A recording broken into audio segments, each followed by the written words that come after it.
I'd like to welcome you all to the premiere presentation of the Digital Australia 2022 report.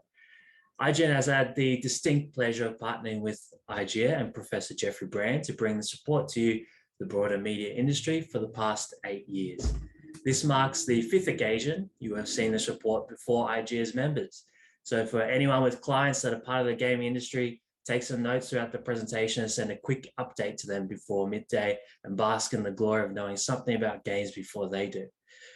While we've been bringing this report to you for the past 8 years, Professor Brand and IGEA have been conducting the Digital Australia Research Series for the past 16 years, providing the most comprehensive understanding of who plays video games, how they play, why they play, and overall attitudes towards video games in Australia.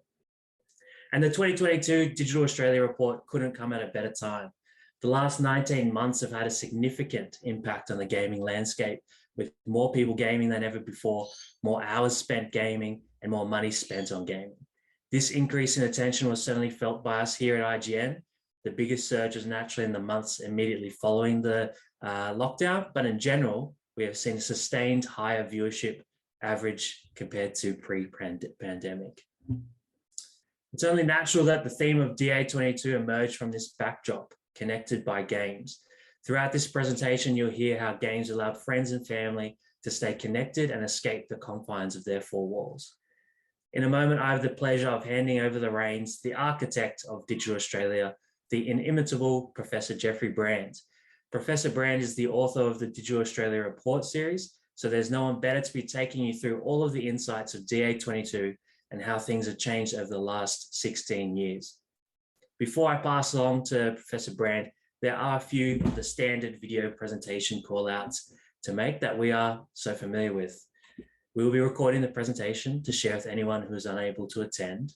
Questions can be asked throughout the preso in the chat feature and the Q&A feature.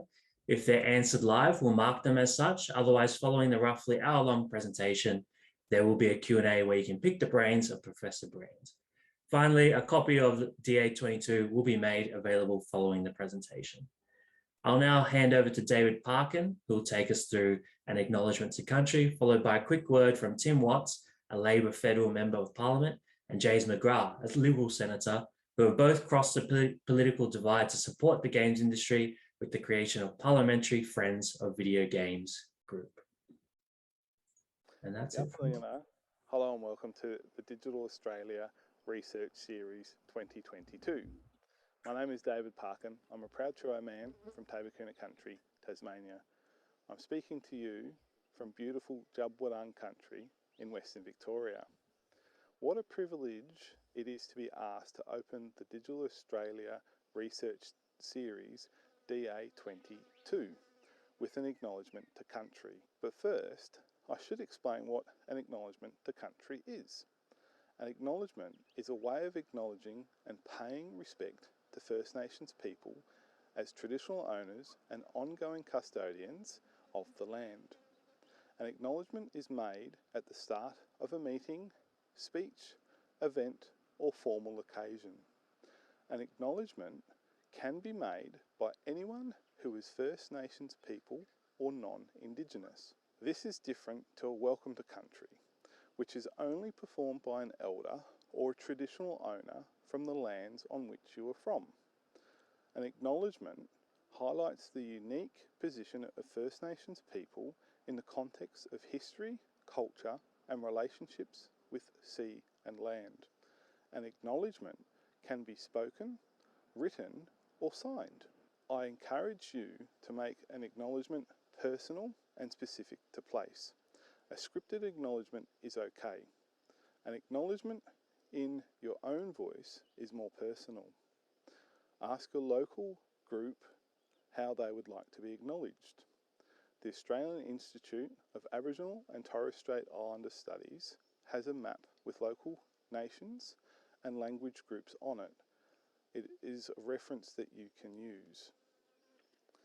So if I may, I acknowledge the traditional custodians of country that we are each gathered on today throughout Australia, New Zealand, and the rest of the world, and the connection to land, sea, and community.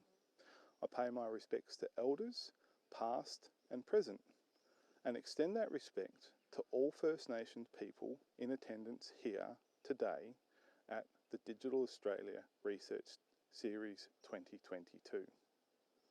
Did you know that there are around 290 plus Aboriginal languages in Australia? However, no written systems to record any of those spoken words. Message sticks, an ancient form of communication, connection and storytelling. Kane Tara, speak stick in my language. Just like how we stay connected for tens of thousands of years, the latest Digital Australia Research Series explores the theme Connected by Games and adds to the story of who plays video games, how they played, why they played, and attitudes towards video games in Australia. In this iteration, you will observe how video games served as a vital source of connection during the pandemic crisis of 2020 and 2021. Features of the research will be explained further. I wish each and everyone attending the Digital Australia Research Series DA22 finds the research helpful. Thank you very much for your time today. Stay safe and bye for now.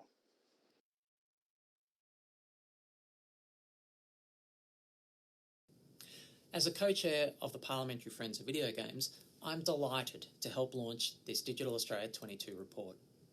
This report really shows how the Australian video gaming industry is a mainstream part of Australian life. Like 2/3 of Australians, I'm an avid gamer, and I wouldn't have gotten through this year's COVID-19 lockdowns without them.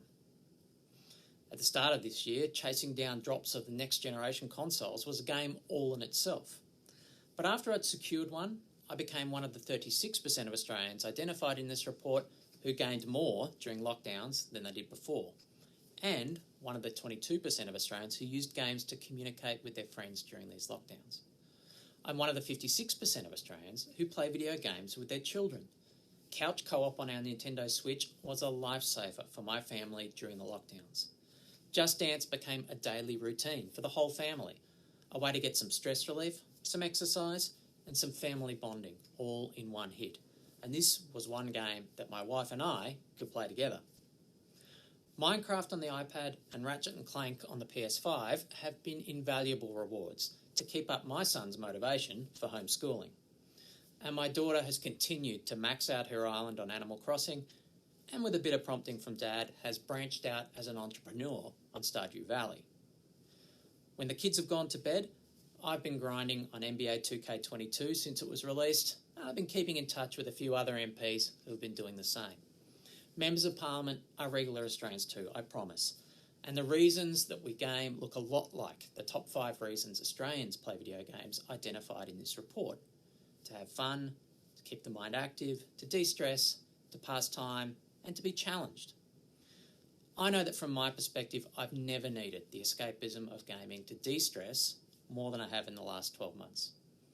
Now, as an MP rather than as a gamer, I know that my co-chair, James McGrath, would want me to recognise that the Australian government has come to the party this year and has recognised the role that game development can play as a high-growth, job-creating industry in the post-pandemic world.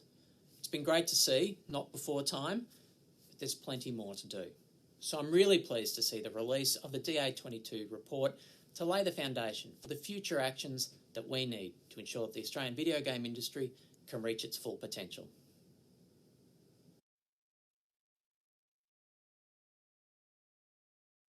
G'day, it's Senator James McGrath speaking to you from a very salubrious car park.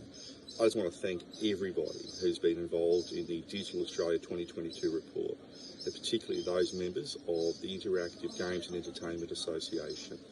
What your industry does for Australia is so important, and as co-chair of the Parliamentary Friends of Gaming, I can see that firsthand, and as someone who is a self-confessed noob, despite that disqualification or that handicap, I can see what you and your industry do for Australia. And it is so important that the government, of which I'm a member of, continues to support your industry, because to me, It is about jobs, it's about business, it's about bringing people together, especially as we've gone through a horrendous couple of years with COVID. And what we've seen with interactive games is the role you play in bringing people together. And quite frankly, if people can't see the importance of your industry, well, I've invented a new word for them, and they're called da-noobs. They're dumb noobs, and we need to educate these da-noobs as to what your industry has been doing for Australia over the past few years and what you can continue to do for Australia. So thank you for everything you've done, and good luck. Toodaloo.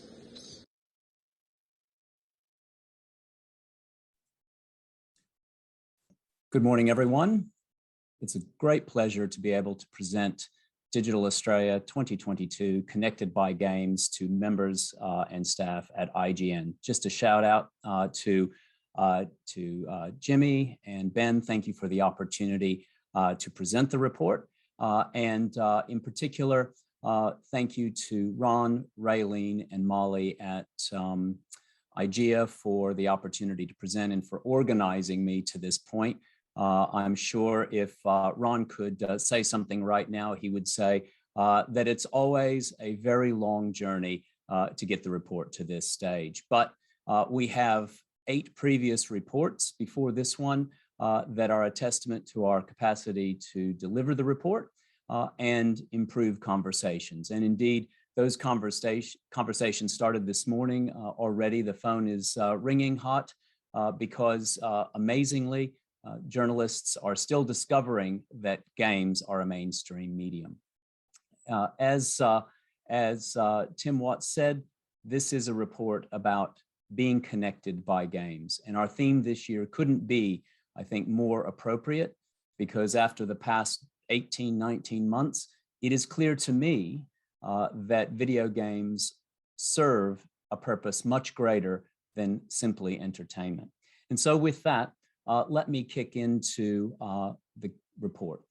And ladies and gentlemen, one of the things that we've done over the years, and you've probably heard me say it before, is we've asked participants in this research to tell us their stories. And every single year that we've run this research, their stories become longer, more detailed, and more compelling.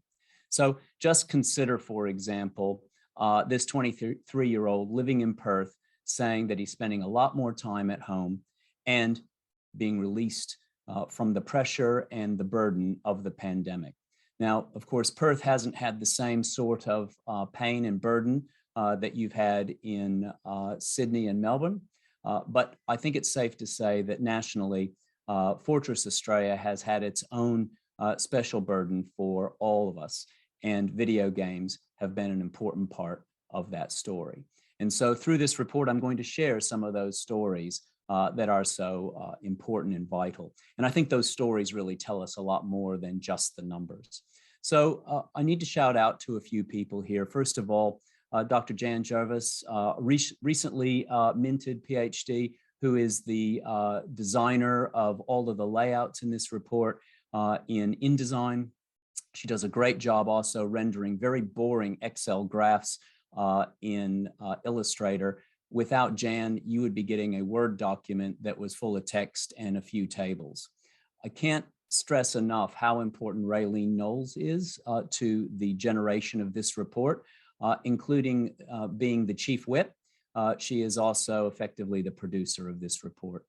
She has ensured for year after year that we get the report out to members and to the community so that we can have important conversations about the roles of video games in Australian lives. And finally, Mike Morfitt, who has produced the cover designs and the page backdrop designs for this report for the past decade. And I think this particular design this year, recreating the creation story in a basically a ray traced render in purple, is absolutely stunning. So my thanks to all of them. Let me just remind all of you what this research is actually predicated on. First of all, we've got over 1,200 Australian households cataloged in this research, and over 3,100 Australian adults adults and children being cataloged in this research. We ask Nielsen to field the research for us. That is to say, the Your Voice panel at Nielsen Research is a very large panel of 80,000 Australian households, and participants in the research are drawn from that panel. The margin of error for this research is plus or minus 2.7% at a minimum. And so what I'm saying to you now is that I believe these numbers are robust. I think the panel at Nielsen is a very strong source of accurate data. And we have many years now through which we have observed very similar numbers that give us a great deal of confidence about the reality that we're seeing in this research. So we've divided the research up into some key themes within the Connected by Games moniker. For example, we have connecting to games, which is all about households that are connected to games, connecting with games, how people work with one another and play with one another through games. We have connecting through games, which is all about that important communication that Tim Watts mentioned. Also connecting with games and families. Families are an important part, of course, of the game experience. And I'm going to downplay this part of the research today because we've talked a lot about these numbers before, and fundamentally they're the same. We also have connecting games and culture, and connecting games and personal growth, as well as connecting games with the economy. So as you can see, we're finding opportunities to demonstrate that games connect to all aspects of our society. And I like this quote from this female, 39 years of age, household of 4 in Sydney. She's played more games since COVID started. They bought a Nintendo Switch and they play games with the kids. This woman didn't think she would enjoy it, but she does. So as we've observed in the past, 92% of Australian households have a device for playing video games. That's astounding. And indeed, that represents 8.6 million Australian households. So we have 9.5 million households in Australia, according to the ABS, and 8.6 million of them have a device for playing video games. And indeed, most of these homes, 64%, have more than one device. So that's a very large proportion of Australian households and represents 5.5 million households. That's incredible that households all over Australia have multiple devices with which they play video games. If we connect mobile and tablet together, we get almost as many people playing on portable devices in that regard as playing on consoles. But console numbers have ticked up this year during the pandemic. In fact, quite a bit, by over 10%. That has to do, of course, with the console cycle, but also to do, I believe, with the pandemic. And that quote from that statement from the mother that we just read before shows that people are picking up new consoles to, in part, cope with the burden of the pandemic. For the first time in this report, we've also sought to observe how many people are using game subscription services. And according to our participants, almost half are using those services. So we can look at the role of games in a particular light. I have contended for many years that video games are a mainstream medium. I've also contended that they're a dominant medium, but not until this iteration of Digital Australia have games risen in indeed to the top 5, in the top 2, in fact, of choice media during the pandemic for something to do during lockdown. Quite remarkable. So video games now rank 2nd in Australian households as a preferred medium, particularly in the context of COVID-19 lockdowns. Just consider for a moment this quote. I play because my partner plays and wants me to be able to play with him. It's a way for us to connect and have time to ourselves. A 22-year-old from a regional Queensland home. Really quite remarkable. These stories tell us that our theme this year about being connected by games is absolutely pertinent. Let me share now a video produced by Raylene Knowles that tells us a little bit more about this. I have an Xbox and a PS4 and Pre-COVID, I played that mostly on a Friday night for a couple of hours. It was my sort of end of week stress relief, if you like. But as COVID hit and lockdowns hit, definitely increased my hours. So definitely much more game playing during COVID. There has to be some winner in COVID. And I think, one of the winners in COVID is games, where people have seen that the communication and mental health aspects of playing games during COVID has been great, where kids that otherwise maybe can't communicate, they can communicate playing a game. They can communicate through their actions. They can also obviously communicate through voice. But it also builds that camaraderie and teamwork. So many games require people to work together. So I think we've seen a shift.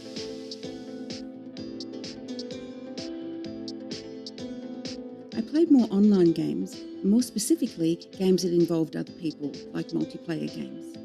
My friend Damo kept talking about this cooperative game he was playing and how much fun he was having, and so eventually I decided I should try it, and I spent many hours playing with him and other members of the community group or cooperative group that he was playing with, and yeah, spent many more hours playing games online than I had been previously. I think also people are using it as a kind of an emotional connection to other people, trying to stay safe and trying to do their part, but also finding fun ways to do that, which has been really great to see.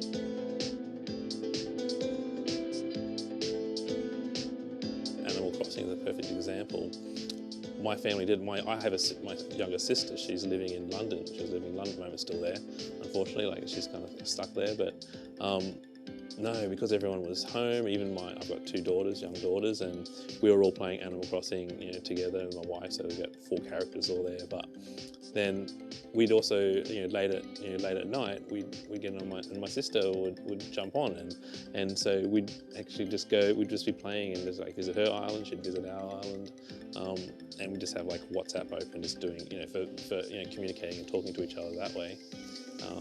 And it was, that was really nice. And it does make you think, well, why didn't we do that more before? And it's because everyone was so busy. Everyone is busy. Everyone has their lives and needs to carry on. So what that's done, the pandemic. You're saying what are the positives that came out of it from a life choice or from a lifestyle point of view? That one of the positives, I think, I can see that families, did get closer together that way. And some families that was good, some families that might not have been so good.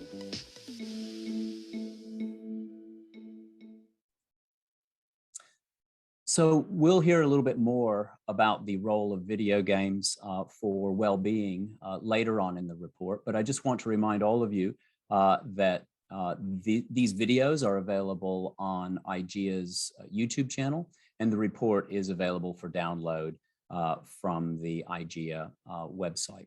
So it's not surprising to any of you that video games are played by both men and women. In fact, 46% of all video game players in Australia are female, so a very modest bias towards males.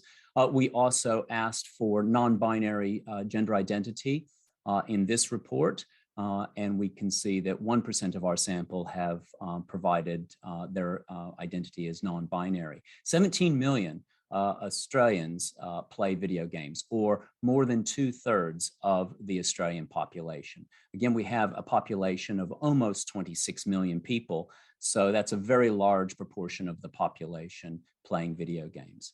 And for the first time in a few years, the average age of video game players has increased by yet another year. You might recall, if you listened to the launch 2 years ago for Digital Australia 2020, we reported that we were starting to move past that 34 years of age and just creeping up on 35.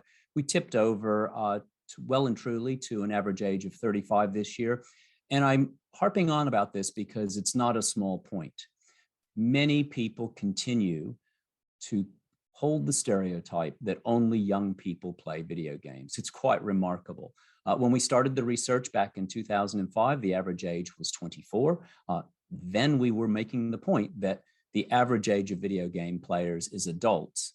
Today, the average age of video game players is still adults, but it's actually 11 years older than it was when we started the research 17 years ago. So we're pushing higher faster than the population age is growing because more and more older adults are picking up video games. And indeed, one of the things that's really quite fascinating to me is that 22% of all the people in Australia who play video games are under the age of 18. Everyone else is over the age of 18. And 2/3 of all video game players are adults between the ages of 18 and 64 years. And holding steady is the 65 to 94-year-old age group, which is at 11% of the total population of gamers. But if we look at the proportion of people who play within these age bands, 78% of people under the age of 18 play, 68% adult working age adults, and 42% retirement age. So let's just look at how much people are playing and just summarize these in these great summary circles that Jan has laid out for us. So the average amount of playtime for all Australians is 83 minutes. However, when we break it down to different groups and segments, we see some numbers that are fairly predictable. For example, males play 94 minutes on average, whereas females play 70 minutes on average each day. The average time that children play is 106 minutes. So that compares with retirement age adults playing 61 minutes and working age adults playing 82 minutes a day. The typical casual gameplay time is 10 minutes, and the typical daily in-depth time is about 1 hour. Now, these numbers vary because, of course, when we talk about casual gameplay, we're also talking about playing not once, but maybe twice or 3 times in a day. So this is what it looks like. And we've shown this particular type of graph for the past few studies. And what we see is that, yes, if we look at 15 to 24-year-olds, so this is using the Australian Bureau of Statistics age bands, we see that males play on average just over 2 hours a day. Females, just over 1.5 hours a day. That's within that age band. But look what happens at age 50 or so. Women overtake men in terms of the amount of time they spend playing video games on a daily basis. So this is a daily average. So even if somebody plays once every 2 days, they might play for longer, and that gets built into this average. We observed a couple of really interesting things in this report this time. For example, children. Now, I've often joked that the youngest, the 1 to 4-year-olds, kind of let the team down in terms of the amount of time that they play. And of course, that's for developmental reasons. But we were astounded this year to observe that young children during lockdown, I'll remind you, during COVID-19 are playing more, particularly young males. So this is a very interesting finding. When they can't go outside, when they can't play, when they can't be as active as they normally are, what do? And I think this is both a good story and a story that requires us to exercise some caution going forward and encouraging parents to play with their children and, of course, moderate play. Another thing we observed is that the 85 to 90-year-old men are kicking in. They are playing about 1 hour a day. So quite interesting. We've observed this now for the past 2 studies, not quite at this level in terms of time, but you may remember if you were here 4 years ago that women outplayed men in this age group. We are talking about a relatively small sample or subsample as part of our research, but it is interesting that we see this sort of pattern emerge. Let's talk a little bit about some of those older players. Look at this story from a 63-year-old Melbourneian woman who's looking after her 2 grandchildren. My 2 grandsons taught me how to play when I was caring for them during lockdown, as their parents work in emergency services. Even though I'm not as good as them, they still want me to play video games when I am at their house. What a profound story.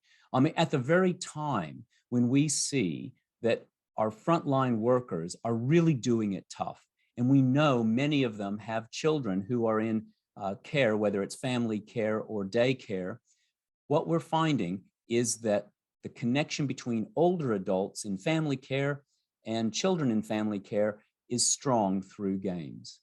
I think these are the kinds of stories that we need to be sharing because, in fact, they're very real stories, lived experiences from Australians. And so that brings us to a particular focus on the pandemic impact of gameplay. 76% of parents played with their children occasionally or often during the pandemic.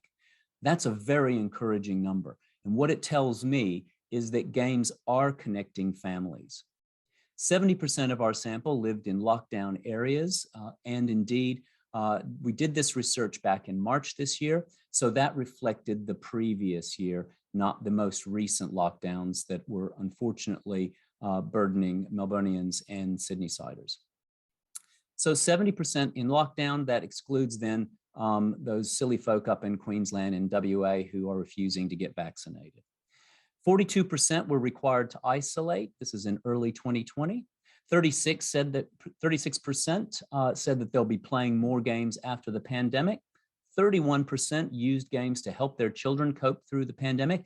And that is reflected, I think, in that 1 to 4-year-old group in particular, seeing quite a large amount of time spent playing video games. 25% not being able to travel used games for virtual travel, and 22% communicated through games. The common playing experience, therefore, is that the vast majority of Australians play video games with other people, whether it's in the same room or whether it's online. Only 25% of adults and children play games only by themselves ever. So video games are a tool for connecting one another socially. And there are lots of reasons why we play. We keep reporting this research every time we report Digital Australia, but this particular part of the research is fascinating. Keeping the mind active moves to the #2 position overall during the pandemic. We know from past studies that the #1 reason older adults say they play video games is to keep their mind active. So I'm talking about retirement age adults. But now this reason for playing video games, keeping the mind active, is #2. Of course, the first and most important mission of video games is to help all of us have fun.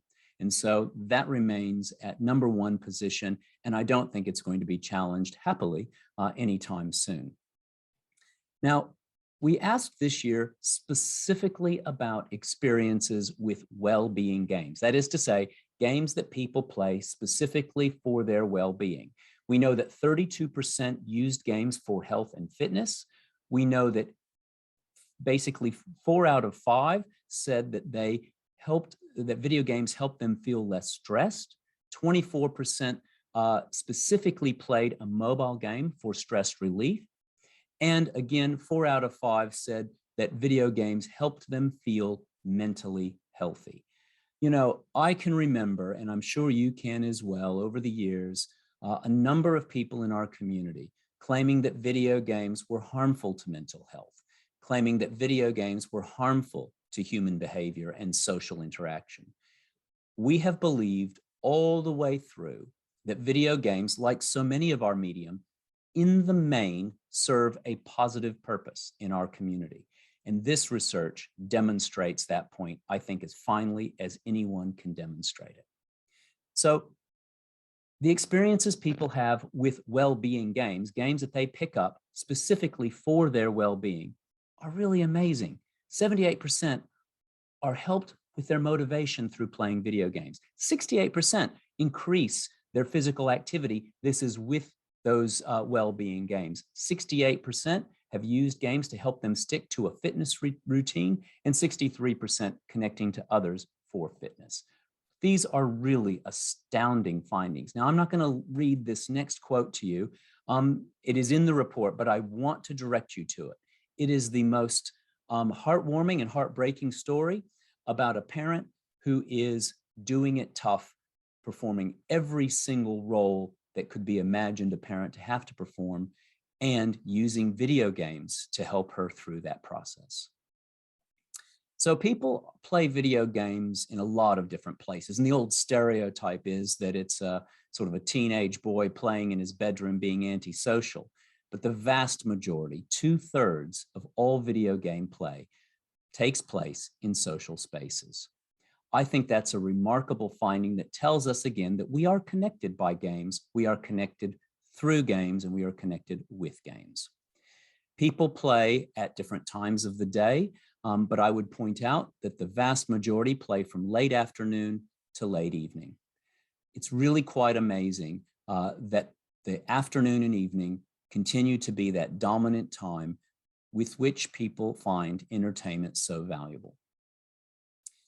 So I said I wouldn't talk a lot about families connecting with one another through games. I think this quote is fantastic. My gaming over the past year since the pandemic has been a useful tool to elevate boredom, entertain my children. Sorry, that should be alleviate, but it says elevate.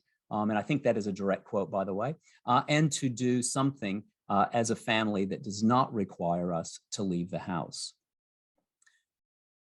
I want to talk about games and personal growth specifically. So here is a male, a parent in Sydney, household of 6, 40 years old, saying that it's really important for him to refresh his mind.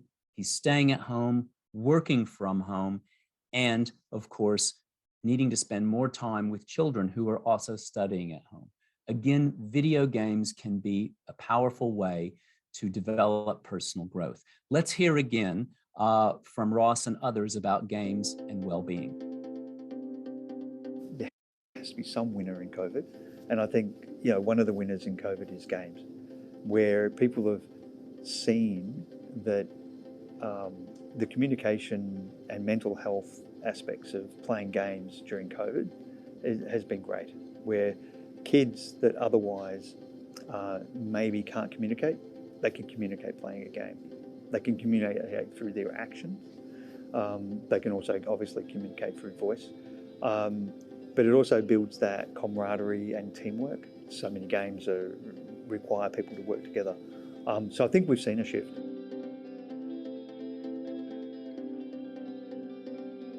They help me with my mental wellness.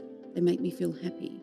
They can make me feel calm when other things do not. They help me feel connected when I feel isolated. They make me feel like I'm completing something. I enjoy them because of the variety that I play.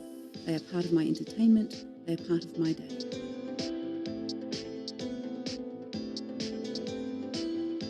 I can sit on the couch, relax, enjoy some dinner while I'm playing or have a beer, and my partner's there, my dog is there, and we're just having a great time. And if I get bored or I get tired and I want to eat, I just pass the controller and he just takes over. Video games help me. They basically just take my mind off things. Plus I like the puzzles and also catching up with friends online.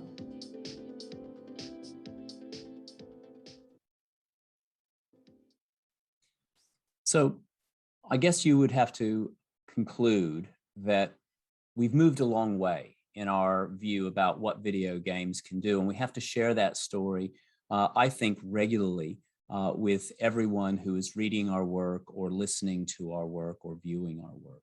Because the potential for games for living well, from my perspective, is really quite profound. And we're seeing that more and more in not only the types of games that are available, but the types of people who play and the reasons why they play.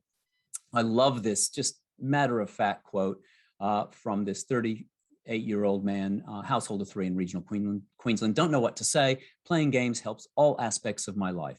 During this pandemic, it's helped my depression and boredom. And no matter what we throw at our participants about different ways in which video games might be helpful for living well, they agree in a large majority, right down to even physical fitness. So these numbers to me, on the one hand, seem boring because they're fairly invariant. Almost everyone says that video games can help with general knowledge. Almost everyone says video games can help with mental health. But even 2/3 of adults that we ask say that video games can be useful for physical fitness. Similarly, when we're talking about specific health benefits like cognitive skills, thinking skills, emotional well-being, reducing anxiety, social well-being, between 2/3 and 4/5 of Australians say that video games have health benefits. And of course, we've talked in the past about aging well. The Australian population is aging. We know that video games serve a variety of purposes that may be different for older Australians, but even as we age, maybe video games can help us age better. And improving balance, increasing mental stimulation, fighting dementia are the top 3 reasons that people think video games can be useful for aging well. And those 3 reasons are the single largest contributors to a high aged care sector health bill. So if we can get balance, so reduce falls, increase mental stimulation, and fight dementia, I think we'll be on a winner. Games are also used in education, and I can't think of a time in history when an emerging medium has been more important for education. 60% of parents say that they're aware that video games are being used in the school curriculum. 36% said that their children are learning how to develop games at school one way or another.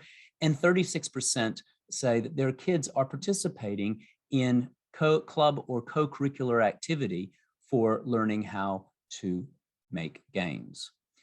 23% of Australians use video games for work, meaning that they use them for health and safety or many other types of professional development, whether that's developing new knowledge, learning workplace rules, learning new software or tools, or indeed developing new skills. I believe that gamified, skill-based education for work will continue to grow. At my university, we give students a free Grammarly or a funded Grammarly license. Grammarly, as many of you know, is an artificial intelligence gamified tool to help people communicate more clearly. So as a result, what we understand is that increasingly games will be used for work, for doing good work, and improving our skills. This is a really powerful statement, I think, from this 24-year-old woman living in Brisbane. Games help me escape from the bad times into my own world, as well as express my creativity through making fan characters, art, and so on. And what we find is that engagement with game culture is alive and well in Australia.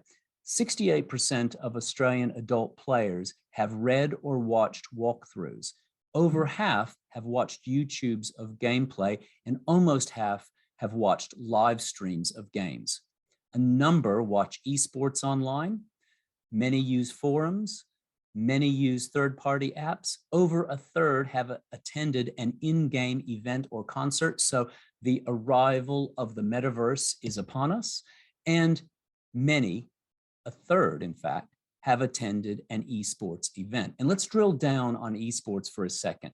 For those who follow esports, who watch esports online or have attended an esports event, 39% say that they've enjoyed taking part in player culture. 38% say that they follow esports to learn the strategy to improve their own gameplay. A third say they enjoy watching competitions. A very small number, but actually, when we think about our orientation to sport in Australia, 6% say they follow an esports team. I'm looking for that number to grow fairly substantially.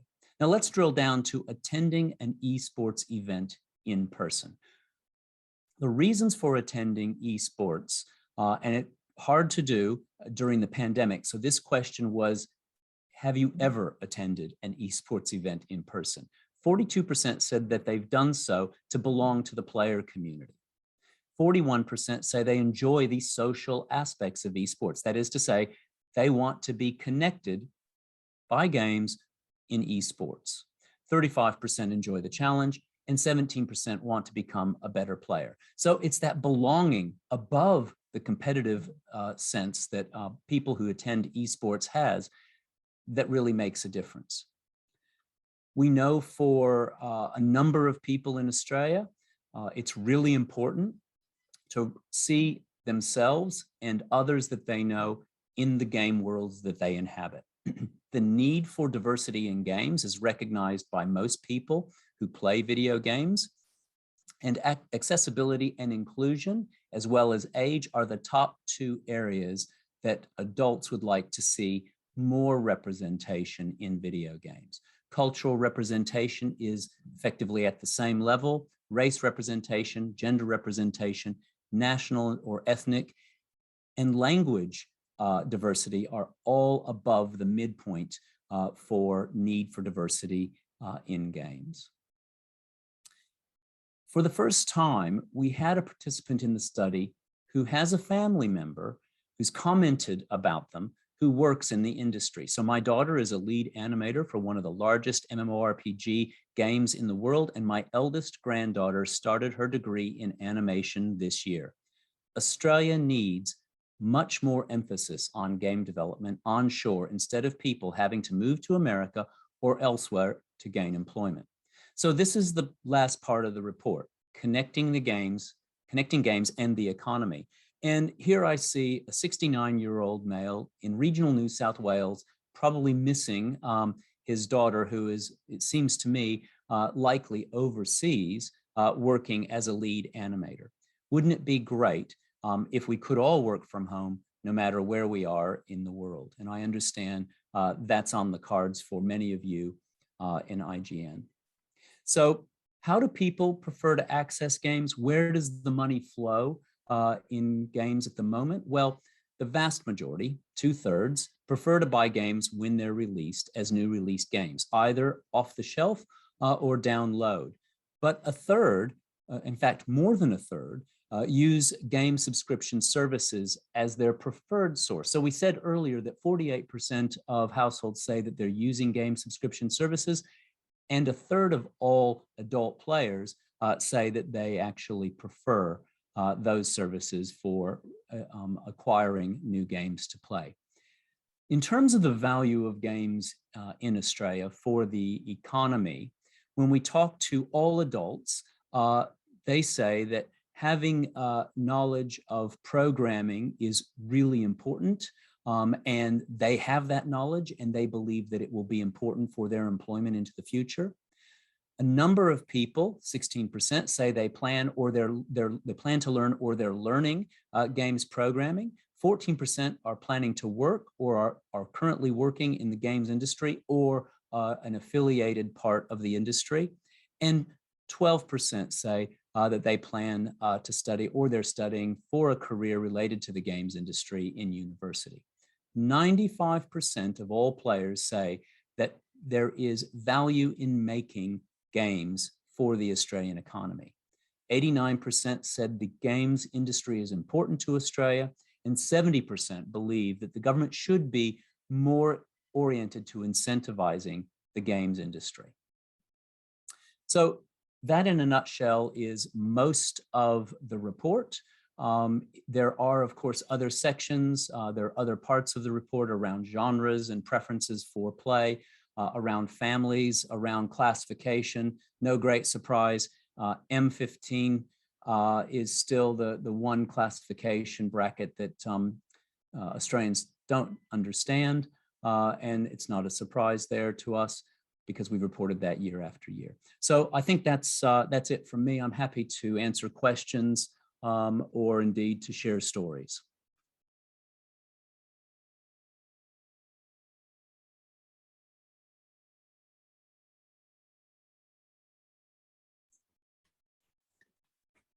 Thank you very much, Jeffrey. That was great.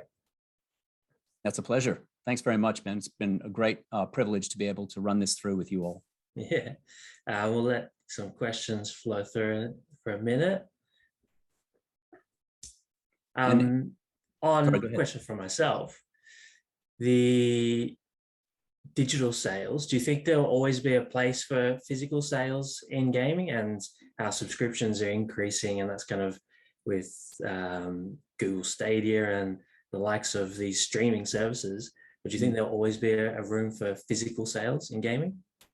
Well, if Sydney is any place to judge by in the rush back to Kmart after lockdown, I think that, yeah, look, 20 years of e-commerce tells me that, you know, we started closing up bricks and mortar shops all over the world.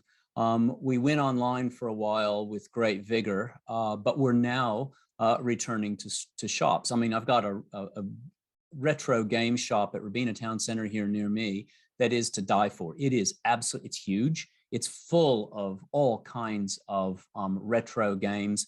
It is also full of new games. And there's something also about the ancillaries in box sales that I just don't think we can, that we can move past. I mean, if you have a particular game franchise that you love, being able to go to the store and queue up with a bunch of mates and like-minded people to get that latest copy, as well as get the, sort of the premium or exclusive box set with ancillary content is just, it's just irreplaceable. And so while the convenience of digital sales is really powerful and important, and particularly during a global pandemic, it is a godsend.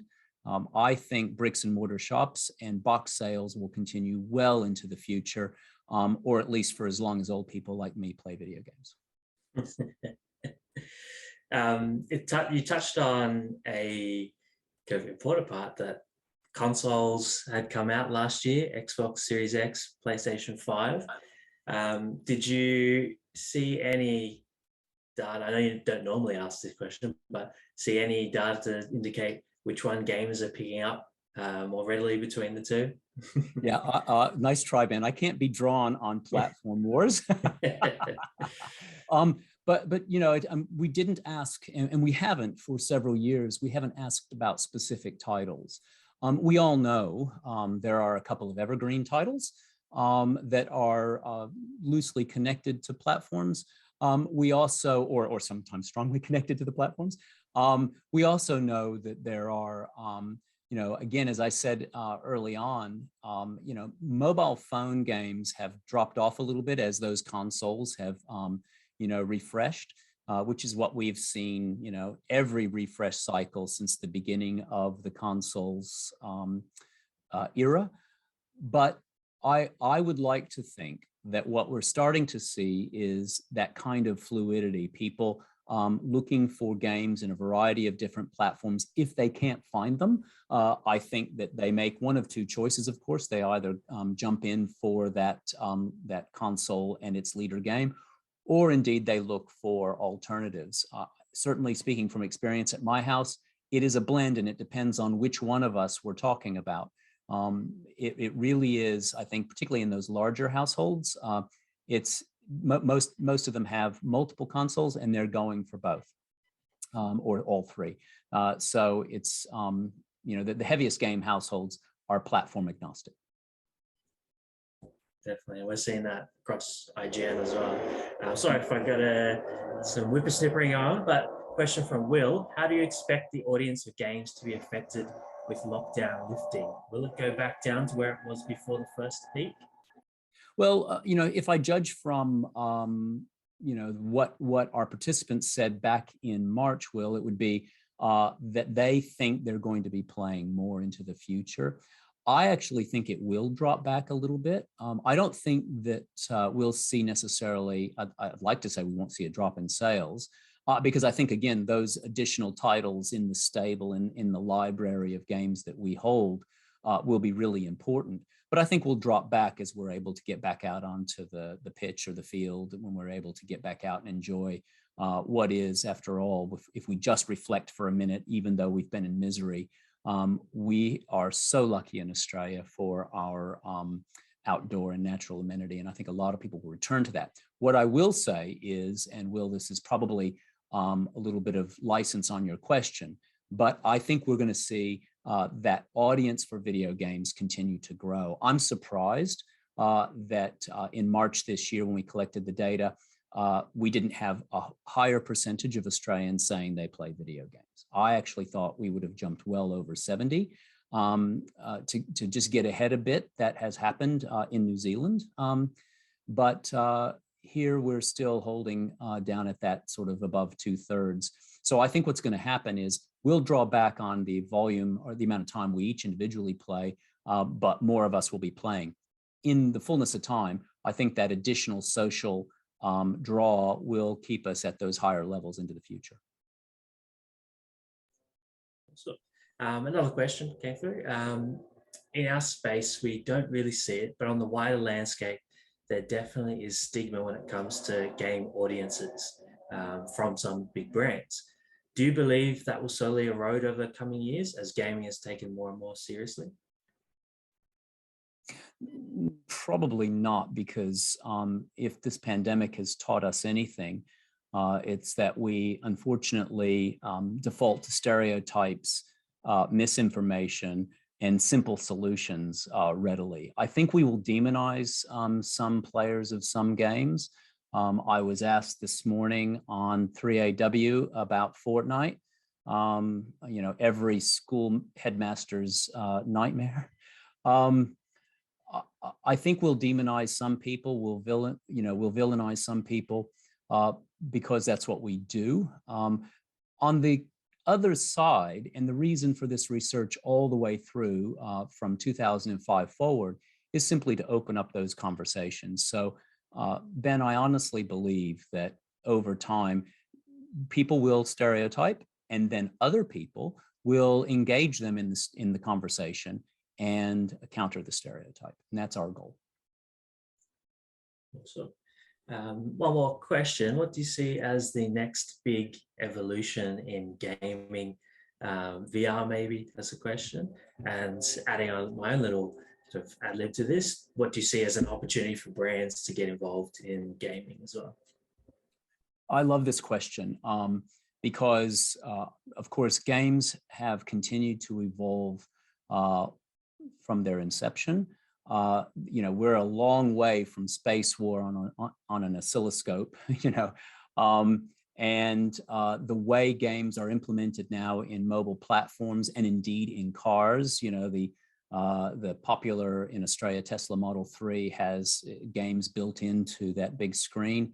But I think for me, the great opportunity now is in augmented reality. Now that we're going to go back out and jump into the parks and into trails and get on our mountain bikes, what we're going to do is see a lot more gaming, I think, happen in outdoor and mass social spaces. I think it's a great opportunity. I also think, and experiments in Europe bear this out, we'll see a lot more gaming on buildings. So a lot of facades lend themselves beautifully as screen surfaces. And I see big social events post-pandemic being outdoorsy and in huge scale. I wouldn't mind actually seeing an IMAX style game emerge. I'm not sure my stomach could handle it, but I know a lot of young people in particular who don't get motion sick would really enjoy a gigantic screen social experience. Look, there's a lot of headroom for games, and I see the future absolutely VR, but AR in particular, and new avenues to play. And wouldn't it be great to take esports out of booths and indoor stadia and move them outdoors in a large 3D space? A stadium full of people wearing smart glasses, watching something on field that is projected into the glasses and augmented on field. That's for Ron Curry. That's the future of football. That would be incredible. Last question for you, fun one. What are you playing currently? Don't ask me this question. It's so embarrassing. I've been working on this jolly report. Haven't been playing much. No, in all seriousness, my family and I have just been eating through a family of games on a tablet or phone. We've actually been taking the tablet and projecting it up on our 65-inch LCD TV, and it's a puzzle game. And it is a hell of a lot of fun to pay out family members who can't see the obvious freaking solution to the puzzle. There is just something so joyful about mother who, my wife knows everything, and she is definitely the matriarch. And so I don't call her mother, by the way, the kids call her mom, but the mother. And she's really slow at puzzle games. So we've been having a field day paying her out. It's the one place where we have Dominion. And it's been a great blast. And we just actually bought another one by another studio to play in coming weeks, and we're not in lockdown. There you go. I lied. There is one more question that popped through from Charlie. In the research, people suggest they play to keep their minds active. And intuitively, it makes sense that people are more active when playing versus watching TV or streaming video. Is there anything in your research that points to this? Yeah, that's a great question. That was from Charlie. Yeah, thanks, Charlie. So one of the things that we don't do in the research is, that experimental study where we, show participants, a stimulus like a puzzle game, for example, and then, test them before and after on their cognitive capability. I will say there's a lot of great research out there that backs up what we do in the study. So what we do in the study is we're asking people, first of all, for that well-being, actually getting games to play for their well-being. We're asking that question and they say, yes, I'm having that sense that I'm getting mental stimulation. We also ask them, do they have potential? And the fact that collectively, and this is basically the idea, the wisdom of the crowd, James, is it Sarowecki, who talks about, social media and the crowd. Basically, if the vast majority of people say that video games can help with keeping our minds active, they're great for mental stimulation, then I have to say the crowd probably knows what's going on. So if we marry these large national household survey samples with the experimental research that psychologists love to do, what we find is that games are profound tools for improving mental stimulation, well-being, and an active mind. Excellent. Thank you very much. Well, that's the end of all the questions. So we might call it a day there, but thank you very much, Professor Brand. This has been fantastic. Good on you, Ben. Thank you. And thanks to IGN for the opportunity. And thanks to Molly for making sure we all got here. It was absolutely perfect. Thanks, mate. Have a great day, everyone. Bye.